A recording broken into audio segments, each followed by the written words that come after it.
একজন সাহাবী জিজ্ঞাসা করলেন, ইয়া রাসূলুল্লাহ, ইয়া হাবিবাল্লাহ, আল্লাহ রাব্বুল আলামিন বদলায়া দিবে, কি বদলায়া দিবে? বিশ্বনবীজি সাল্লাল্লাহু আলাইহি ওয়াসাল্লাম বলেন, ফাউলাইকা ইউবাদদিলুল্লাহু সাইয়্যাতিহিম হাসানাত। আমার আল্লাহ রাব্বুল আলামিন ওই বান্দার জিন্দেগির সকল গুনাহ নেকির দ্বারা বদলায়া দিবে। জোরে বলেন সুবহানাল্লাহ। লিল্লাহি তাকবীর, নারায়ে তাকবীর, লিল্লাহি তাকবীর। মন খারাপ হচ্ছে আপনাকে রে? খুশি আছেন? খুশি থাকলে তো আলহামদুলিল্লাহ। তবে আওয়াজ দেখে মনে হচ্ছে না আপনারা খুব একটা খুশি আছেন। জোরে বলেন দেখি আল্লাহু আকবার। হলো না, বিয়ে আলাকের চেয়ে ছোট বাচ্চার কি আওয়াজ বেশি? একেবারে যারা বিয়ে করছি আপনাকে দলের লোক, কিন্তু আমি ঠকাইন না। যারা বিয়ে করছেন তারা একবার আওয়াজ দেবেন। এই যারা বিয়ে করে নাই তোমরা চুপ করে থাকবা। দেখি বুড়ো মানুষের শক্তি আছে না নাই, পরীক্ষা করা দরকার আছে না নাই? যারা বিয়ে করছেন তারা লিল্লাহি তাকবীর। এই যারা বিয়ে করে নাই তোমরা দেখো আমাকে যেন ঠকাও না। লিল্লাহি তাকবীর। দেখছেন, আজকে যদি এই যুবকেরা যদি এই কোরআনের দিকে আসে, যুবকেরা যদি আজকে ইসলামমুখী হয়, তাহলে বাংলার জমিনে ইসলামী হুকুমত কায়েম হতে সময় লাগবে না। কথা বলেন ঠিক কি না? আজকে যুবকেরা ইসলামের দিকে আসতেছে না, না যুবকের চেহারার মধ্যে সাইজ আছে, না পোশাকের মধ্যে সাইজ আছে। কথা বলেন ঠিক কি না? এমনও যুবক আছে দেখবেন। এই যুবক তোমরা যান, মন খারাপ করিও না, তোমাদেরকে বলতেছি না, তোমরা ভালো। কিছু যুবক আছে দেখবেন মসজিদে নামাজ পড়ার সময় এমন প্যান্ট পরে মসজিদে গেছে, যখন রুকুতে যায় একটু খারাপ, তারপরে যখন সিজদাত যায় আর পিছনে যায় নামাজ পড়ে, ওরা নামাজ শেষ। কথা বলেন, পিছন সাইড সব দেখা যায় কি যায় না? তাহলে যুবকরা যদি এই প্যান্ট পরে মসজিদে যায়, এই যুবকের দ্বারা কি ইসলামী হুকুমত কায়েম হবে? তাহলে যুবকদেরও পরিবর্তন হওয়ার দরকার আছে না নাই? তার সাথে সাথে আজকের মাহফিলে মা বোনেরা আছে না নাই? বর্তমানে মহিলারাই দেশের সরকার। কথা বলেন ঠিক কিনা? মা বোনদের জন্য কিছু বলার দরকার আছে না নাই? ইনশাল্লাহ মা বোনদের জন্য বলবো। আগে যুবকদেরকে সাইজ করে নেই। আজকে যদি যুবকেরা সাইজ হয়ে যায়, মা বোনেরা অটোমেটিক সাইজ হয়ে যাবে। কথা বলেন ঠিক কিনা? আজকে আমরা স্বামীরা ঠিক না হওয়ার কারণে আমাদের বইয়েরা ভেজাল হয়ে গেছে। তার পেছনে কারণ হলো এই মোবাইল ফোন। দেখবেন স্বামীর কাছে একটা, বইয়ের কাছে একটা। রাতের বেলা সুত পরে যায় দেখবেন স্বামী এক ঘরত, বউ আর এক ঘরত। স্বামীও দৌড়ায় হুজুরের কাছে তাবিজ নেওয়ার জন্য, বউ দৌড়ায় হুজুর একটা তাবিজ করে দেন। স্বামী আমাকে দেখবারই পারে না। দেখবার পাবে কেমনে? রাত হইলে তোমার স্বামী এক বেটি ছেলের সাথে কথা বলে, তুমি আর এক ঘর আর এক বেটা ছেলের সাথে কথা বলো। কথা বলেন ঠিক কিনা? তাহলে যদি রাতের বেলা দুইজনের নেটওয়ার্ক দুই দিকে হয়, স্বামীক বলবে তোমার বইয়ের সাথে তোমার শালি ভালো, আবার বউ বলবে তোমার স্বামীর চেয়ে তোমার দেওরাই ভালো, অথবা তোমার স্বামীর চেয়ে তোমার স্বামীর বন্ধুই সুন্দর। কথা বলেন ঠিক কিনা? এই ঘটনা ঘটতেছে কিনা? কথা বলেন, কথা বলেন। ঘটতেছে না? এগুলো নষ্টর কারণ কি? আমরা যদি ভালো হয়ে যাই, মোবাইল ফোন বউকে কিনে দেবো না, আমি নিজেও ব্যবহার করব না। যদি ব্যবহার করি প্রয়োজনের জন্য, সব পাসওয়ার্ড বউকে দিয়ে দেবো। ফোন যার যার আসবে রিসিভ করবে। কিন্তু দেখবেন না, এমন পাসওয়ার্ড মারছে, মনে করেন প্রত্যেকটা মানে সফটওয়্যারে পাসওয়ার্ড মারছে। ওই পাসওয়ার্ড খুঁড়ে গেলে যেমন তেমন মাথার কাজ বলে আসে না। কথা বলেন ঠিক কিনা? যদি তোমার ভিতরে যদি সততা থাকে, তুমি যদি এক নম্বরে পুরুষ হয়ে থাকো, তুমি যদি স্ত্রীর হক যদি নষ্ট না করে থাকো, তাহলে তোমার মোবাইলে পাসওয়ার্ড থাকবে না। কথা বলেন ঠিক কিনা? চোরের মন। মা বোনদেরকেও বলবো, বাড়িতে যাওয়ার পর আপনাকে স্বামীকে মোবাইল নিয়ে নেবেন, সব পাসওয়ার্ড খুলে ফেলে দিবেন। যখন ফোন আসবে আপনারা দেখবেন চিকন গলা না মোটা গলা, পরীক্ষা করবেন। মাঝে মধ্যে রিমান্ডে নেবেন, দেখবেন আর মোবাইলে কোনো ফোন আসবে না। কথা বলেন ঠিক কিনা? আজকে স্বামী স্ত্রীর মধ্যে মিল মহব্বত নাই অধিকাংশই। তার মূল কারণ হলো মোবাইল ফোন। আপনারা কি রাগ করতেছেন? মোবাইল ফোনের কারণে কিনা? কথা বলেন। আজকে যত মেয়েদেরকে ডিভোর্স দিচ্ছে, দেখবেন এক জায়গায় আর এক জায়গায় সম্পর্ক, স্বামীকে আর ভালো লাগে না। কাজীর কাছে দেখবেন স্বামী আসে আর একজনের সাথে চলে গেছে, ঢাকার যে 2 মাস থাকে, আছে না নাই? এজন্য আসুন, আমরা যদি পুরুষেরা ভালো হয়ে যায়, আমাদের বউ অটোমেটিক ভালো হয়ে যাবে। আমরা পুরুষেরা যদি ভালো হয়ে যায়, আমাদের পুরা ঘর ভালো হয়ে যাবে। এই জন্য তাকবীর দান লিল্লাহি তাকবীর। আপনারা মন খারাপ করছেন, খুশি মনে তাকবীর দান লিল্লাহি তাকবীর। মুসলমান ভাইরা রে আমার,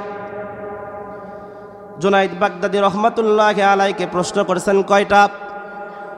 মুসলমান ভাইরা রে আমার, যদি আমরা স্বামী আমাদের ভেতরে আল্লাহর ভয় থাকে, তাহলে রাত যখন গভীর হয়ে যাবে নিজের স্ত্রীকে ফাঁকি দিয়ে অন্য কোনো মেয়ের সঙ্গে কথা বলবো না। কথা বলেন ঠিক কিনা?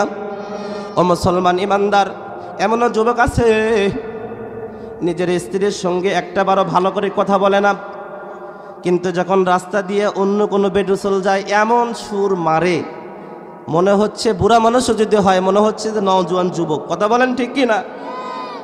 যদি খালি দেখে কোন কোনটা বুড়া মানুষের যুবক হয়ে যায়। কথা বলেন ঠিক কিনা? মুসলমান ভাইরা রে আমার, তাহলে আমার আপনার ভেতরে ভয় থাকতে হবে কার? কথা বলেন কার?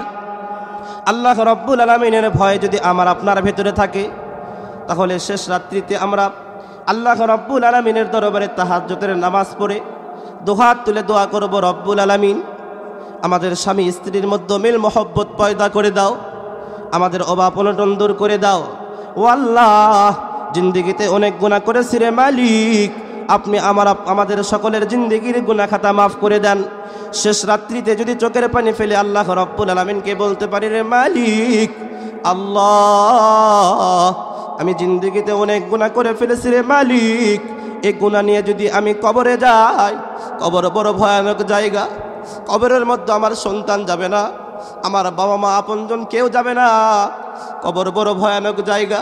মুসলমান ভাইরা রে আমার, রাত্রিবেলা যখন আমি চিন্তা করব, আমি রাত্রিবেলা যখন ঘরের বাতি বন্ধ করে দিলাম, চিন্তা করব আমি মারা গেছি, আমার আপনজনেরা আমাকে গোসল করায়া খাটনির মধ্যে উঠায়া কবরের দিকে নিয়ে যাইতেছে, আবার সঙ্গে কেউ যাইতেছে না।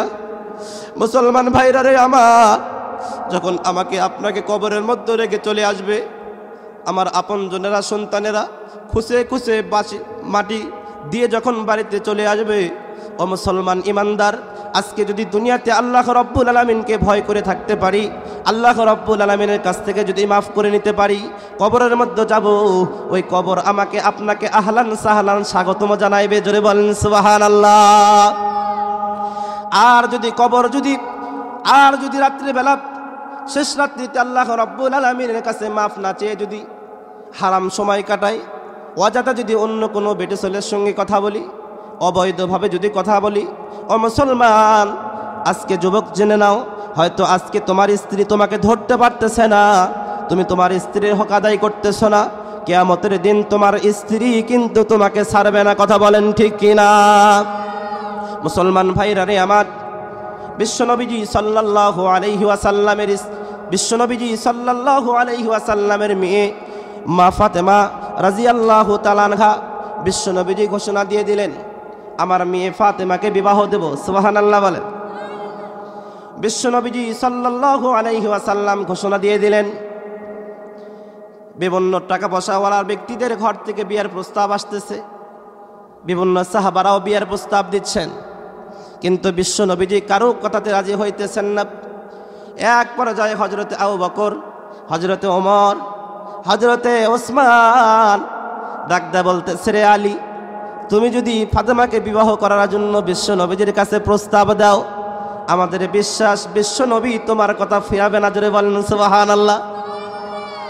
বিশ্বনবীজি সাল্লাল্লাহু আলাইহি সাল্লামকে আলী যে বলবে, এ সাহস পাচ্ছে না।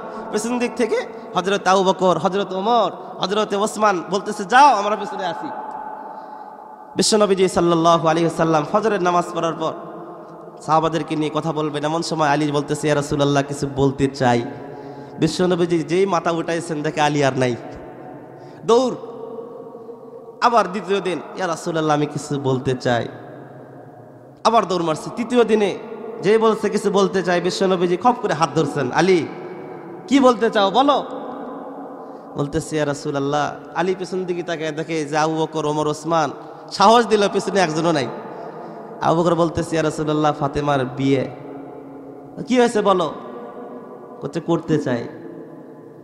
বিশ্বনবীজি সাল্লাল্লাহু আলাইহি সাল্লাম বলতেছে, আল্লাহ পাক আমাকে ইশারা করেছেন যে মুহাম্মদ তুমি যদি ফাতেমাকে বিয়ে দিতে চাও আলীর সঙ্গে দাও। জোরে বলেন সুবহানাল্লাহ।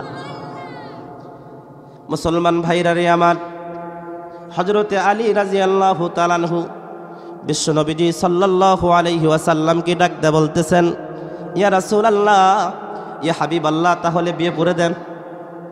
বিশ্বনবীজি সাল্লাল্লাহু আলাইহি ওয়াসাল্লাম হযরত আলীকে ডাক দেয়া বলতেছে, রে আলী, কইলেই তো হবে না, আমার মেয়ের তো মতামত জানা লাগবে, লাগবে কিনা?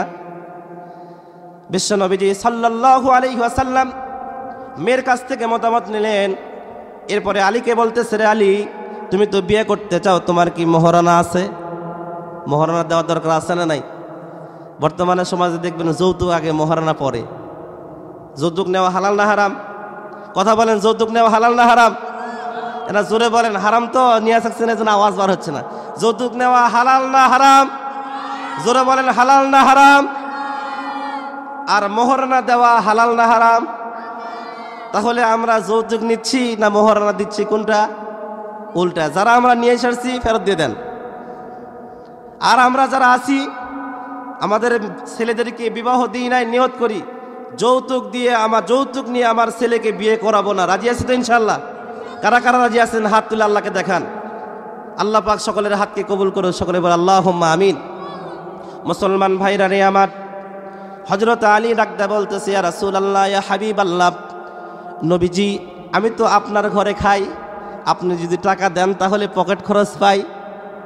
বিশ্বনবীজি সাল্লাল্লাহু আলাইহি ওয়াসাল্লাম হযরত আলীকে ডাকদা বলতেছে, রে আলী, না না, মহারণা আগে দিতে হবে। বলতেছে, ইয়া রাসূলুল্লাহ, আমার বাবার দেওয়া তরবারি আছে আর ঢাল আছে। বলতেছে, বিক্রি করো। হযরত আলী রাদিয়াল্লাহু তাআলা আনহু বিক্রি করার জন্য বাজারে যায়। রাস্তার মধ্যে হযরত ওসমানের সঙ্গে দেখা হয়ে যায়। জোরে বলেন সুবহানাল্লাহ। হযরত ওসমান ডাকতে বলে, আলী, এত সকালে তুমি তরবারি আর ঢাল নিয়ে কোথায় যাও? ডাকতে বলতেছে, ভাই সময় নাই। বলতেছে, কেন সময় নাই? কেন তাড়াহুড়া? কয়, বিয়ে করা লাগবে। কি করা লাগবে? হযরত ওসমান ডাকতে বলে, রে আলী, রাস্তা দেখা এলাম আমরা, আর আজকে তুমি আমাদেরকে টাইম দিতেছো না। বলো, তোমার এই ঢাল আর তরবারির দাম কত নিতে চাও? হযরত ওসমান গনি রাদিয়াল্লাহু তাআলা আনহু হযরতে আলী রাদিয়াল্লাহু তাআলা আনহুর ঢাল তরবারি ক্রয় করলেন। সুবহানাল্লাহ বলেন। আর ফাতেমার বিয়েতে সে ওটাই গিফট দিলেন। সুবহানাল্লাহ বলেন। মুসলমান ভাইরা রে আমার, সংসার করা শুরু হয়ে গেল। মা বন্ধুদেরকে বলতে চাই, রে মা, আপনাদের ভিতরে আল্লাহর ভয় নিয়ে আসেন, আল্লাহ রাব্বুল আলামিনকে ভয় করেন।